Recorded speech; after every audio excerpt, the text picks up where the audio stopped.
3 months ago, I watched a customer support agent confidently give a user the wrong refund policy. The same policy it had been corrected on 14 times in the previous 2 weeks. Each session started fresh. No memory. This video is about fixing that problem without a vector database. Stateless agents break in 4 specific ways. Let me walk them. First, the agent re-asks questions already answered. The user has to repeat themselves. In a support context, this is immediately frustrating. It signals the agent does not know who you are. Second, corrections don't persist. A user corrects something. The agent acknowledges it. Next session, the correction is gone. That is the 14 times problem. Third, long-running workflows lose their decision rationale. Multi-day tasks require context from earlier sessions. Without it, the agent contradicts prior decisions. Fourth, users abandon the agent entirely. After enough sessions where context is lost, users stop volunteering information because they've learned it won't be retained. Now, the standard answer to all of this is a vector database. Pinecone, Weaviate, Qdrant, dedicated services with per token embedding costs, replication, schema migration, and operational overhead. That is a reasonable choice for some use cases. But for a support agent, the actual memory problem is this. Remember that this user had a refund dispute last Tuesday, that they prefer email contact, that you corrected the refund policy for them in 3 previous sessions.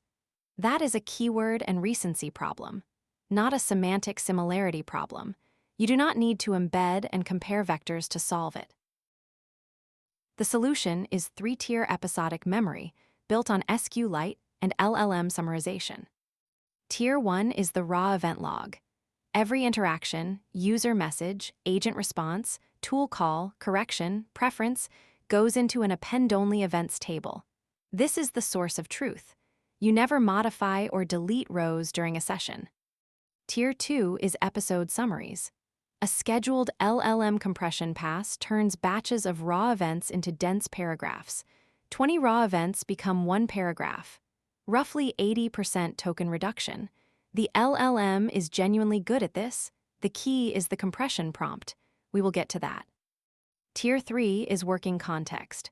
When a new session starts, the agent gets the last 2 episode summaries plus the current session's unarchived raw events injected into the system prompt. That is the agent's memory. Compact, current, and specific. Let me compare this to a vector database approach directly. A vector database requires a dedicated service process, embedding API calls at write time, embedding calls at query time, an index management strategy, and a replication plan. SQLite requires none of those. It is a file.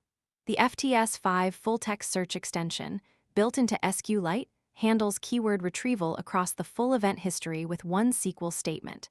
No embedding model. No separate service. No API calls at query time. Let me walk the schema, then the Python implementation. 2 tables. The events table stores every interaction. id, agent id, session id, timestamp, role, user, assistant, or tool, content, created at, and a Boolean for whether this event has been archived into a summary. The summaries table stores the LLM-produced compressions. id, agent id, created timestamp, summary text, window start and end timestamps, which events are covered, and event count. The FTS5 virtual table is a content index on the event's content field. Creating it is one SQL statement. After that, full text search across your entire interaction history is a standard SQLite query. No embedding step. 3 indexes cover the retrieval patterns. Events by agent id and timestamp descending, summaries by the same. 2 index scans give you the full working context for any session. On a database with a year of history for 100 users, that query runs in single-digit milliseconds. The Python memory store class has 4 methods. Log event appends a row to the events table. Summarize window runs the LLM compression on a batch of unarchived events and writes the result to the summaries table. Get context assembles the working context, last 2 summaries plus last 20 raw events, for system prompt injection. And Search Events runs an FTS5 query for keyword-based retrieval across longer time horizons. The window start and end timestamps on summaries matter for debugging.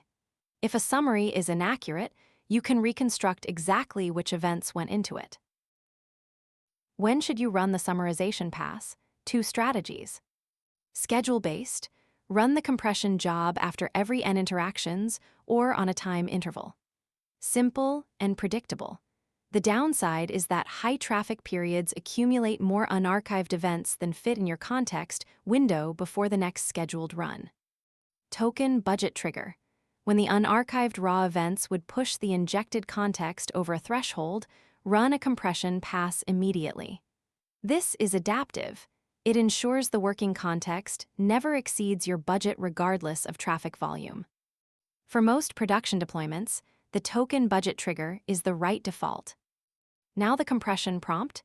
This is where most implementations produce mediocre results.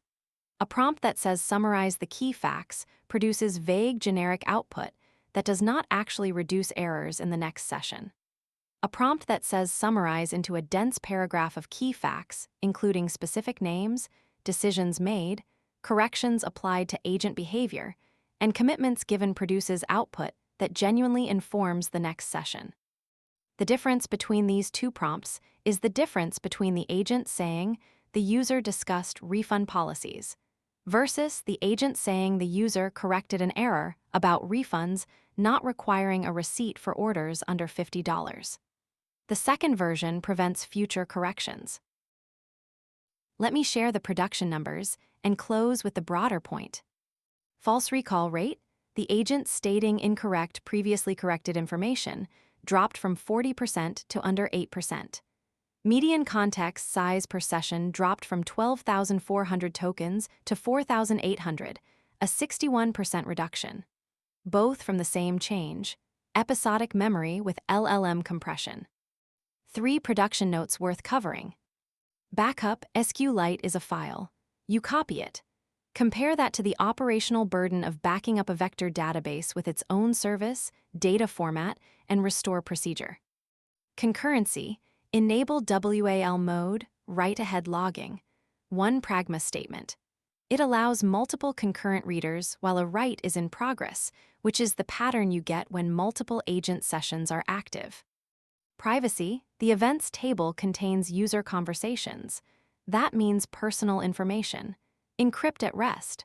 For strong user isolation, use per-user database files rather than a shared database. The retrieval logic works identically either way. The lesson is not that vector databases are wrong. It is that the memory problem your agent actually has might not require their power. For most support agents, most coding agents, most task management agents, the memory problem is recency and keywords. SQLite solves that problem with no new infrastructure. Full schema and memory store class at the link in the description. Blog 267, Podcast P048, Shorts S162 and S163. Like and subscribe.